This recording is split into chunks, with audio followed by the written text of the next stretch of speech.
Jadi nggak kemudian orang dipanggil, kamu saya pecat. Bukan begitu, dibina. Karena memimpinlah mendidik. Dan ketika dia bisa deliver, dia akan kembali lagi ke saya dan bilang, Pak, saya bisa deliver, Pak. Nah, baguslah, tinggalkan tuh. Lalu lakukan yang sama pada anak buahnya. Dalam sebuah organisasi atau pemerintahan, maka semakin kebijakan itu mengandalkan pada nilai. Oke? Semakin kecil skop tanggung jawabnya, semakin rendah dalam posisi organisasinya, maka semakin teknis tanggung jawabnya. Ya. Gitu rumusnya tuh. Jadi ketika saya memimpin 20 orang, maka saya beritahu setiap orang, Anda tugasnya apa, tugasnya apa, tugasnya apa, 20 orang ini. Tapi ketika saya memimpin 200 orang, saya bikin struktur organisasi. Saya membuat SOP. Lalu 200 orang ini bekerja mengikuti itu. Ketika saya memimpin 200.000 orang, ini saya di DKI itu hampir 200.000 orang. Dan 10 juta penduduk, saya harus pakai nilai. Saya beri kepalanya 200 orang itu, kepala-kepalanya, pimpinan-pimpinannya, ini nilainya. Membesarkan yang kecil tanpa unsur yang besar, menguatkan yang lemah. Dia terjemahkan tuh, pertamanan gimana, transportasi umum gimana, pendidikan gimana, kesehatan gimana, perbankan gimana. Karena pakai nilai. Nanti dia yang menerjemahkan dalam organisasi itu. Jadi fungsinya pemimpin itu dia hadir memberikan ini loh visinya. Kalau orkestra nih, ini partiturnya nih, oke?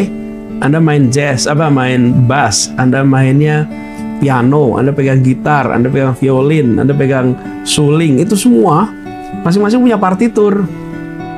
Partiturnya itu dimulai dari gagasan awalnya si dirigen. Sesudah jalan, nggak usah dirigen itu main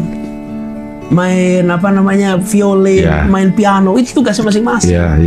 Jadi kalau ditanya, apa dirigennya kerja? Dirigennya cuma begini-begini aja. Dia nggak bisa kerja tuh. Dia cuma ngasih aba-aba. Memang dirigen fungsinya begitu. Kalau si dirigen disuruh main biola, belum tentu skillnya di situ juga. Belum tentu di situ.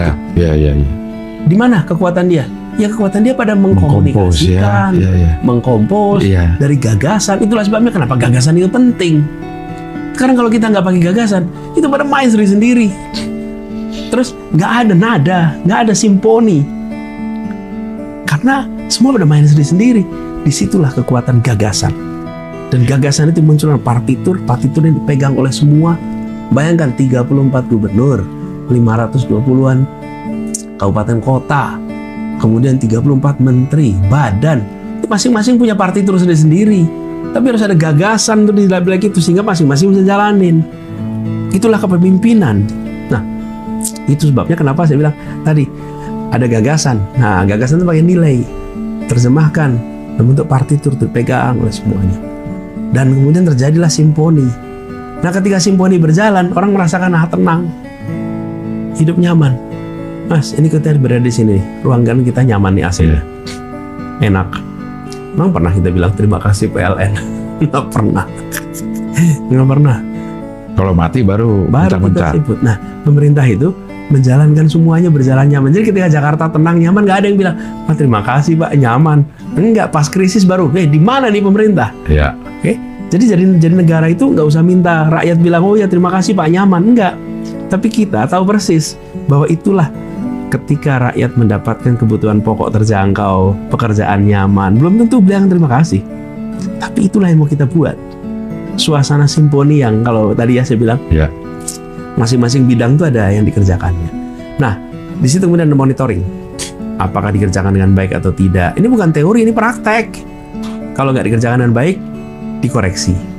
Kalau problemnya pada pengerjaan, diperbaiki. Kalau problemnya pada orangnya diganti. Kalau problemnya pada pekerjaan, diimprove.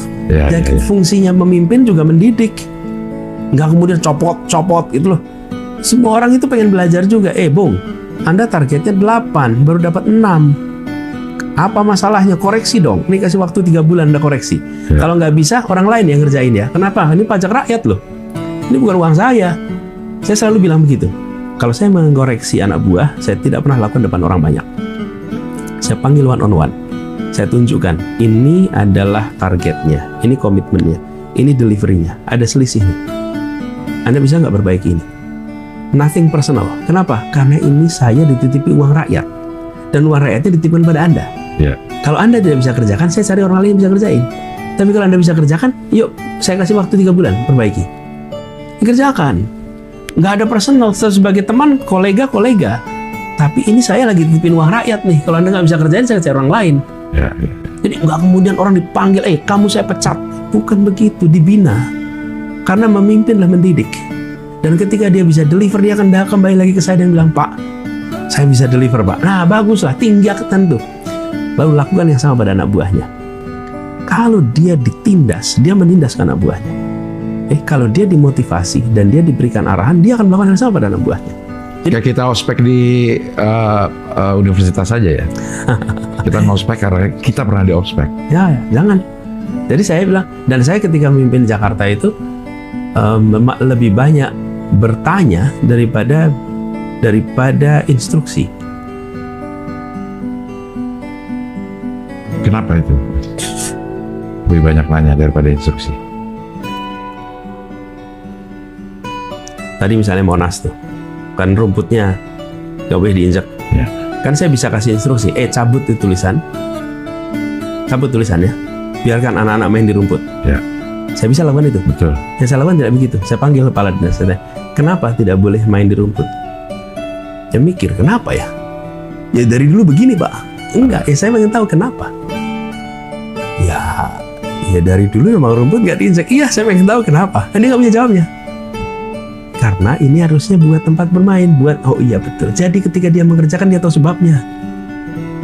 Ya. Tahu sebabnya. Kenapa? Karena atasannya pakai pertanyaan, dia cari jawabannya. Jadi pertanyaan itu membuat orang harus berpikir, menyusun kebijakan supaya nanti ke bawah juga begitu. Supaya ketika bawahannya tanya, dia nggak cuma bilang, oh ya ini perintah Pak Gubernur. Enggak, saya udah mikir juga, saya bisa jawab ke anak buah saya. Ketika ditanyain publik, media tanya, dia bisa jelasin juga. Kenapa? Dia tahu argumennya. Iya. Itu membuat